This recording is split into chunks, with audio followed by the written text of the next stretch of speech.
Hello YouTube. Welcome back to the Bald Man Building an Airplane. This is Wings video 23, and we're starting on the rear spar for the left wing. It's been a few days since I published a video to YouTube. Apologies if you're waiting on them. Not much to wait for, but sometimes life gets in the way of things and just can't, do the editing or do the work.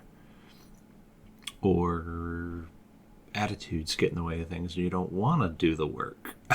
So I had a couple of things come up, so didn't make any progress in the last week, didn't do any videos, didn't do anything. So anyway, this is so this is the left wing, this is the rear spar. Got to put those doubler plates on and match drill a bunch of holes in them.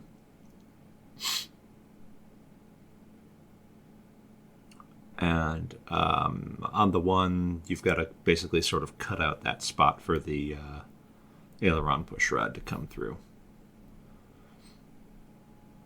How did I get that out of there so quickly? Did I do that off camera? There's no way I didn't clean that up. I gotta have the Dremel out here soon to clean that up. There's no way I did. Well, maybe I did it off camera. I don't know. This is sort of, I won't say old, but it's also been a while since I did the stuff versus doing the stuff. Okay, right, because the hole in the spar is already done, and the hole in the doubler plate is the one that you cut out. So yeah, the spar was fine. It didn't need any touch-ups. The doubler plate needed the Dremel real quick with the sanding disc on it.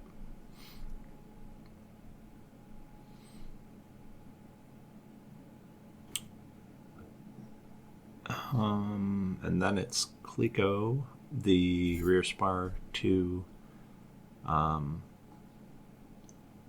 the ribs, because we're going to use the spar as a drill guide. We got to final drill all these to number 30 where they match up. And then there's a couple of holes in the root attach plate.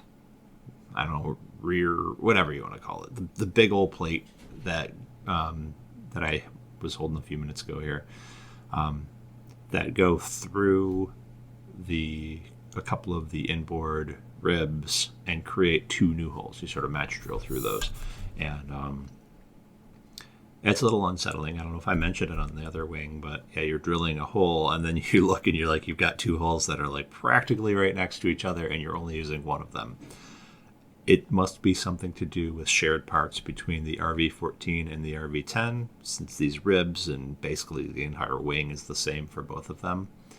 I'm just guessing that RV-10 builders sort of drill it a little differently, or maybe these are ribs that are used somewhere else. I don't know.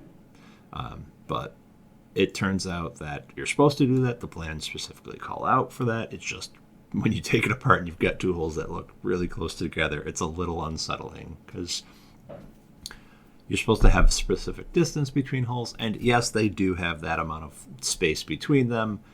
It's just weird. No, you don't create two holes next to each other that close anywhere else in the build. So anyway, we just drilled a bunch of holes. So now it's time to deburr it all. And in the next one, I think there will be rear spar initial assembly and dimpling. Maybe just dimpling. We'll see.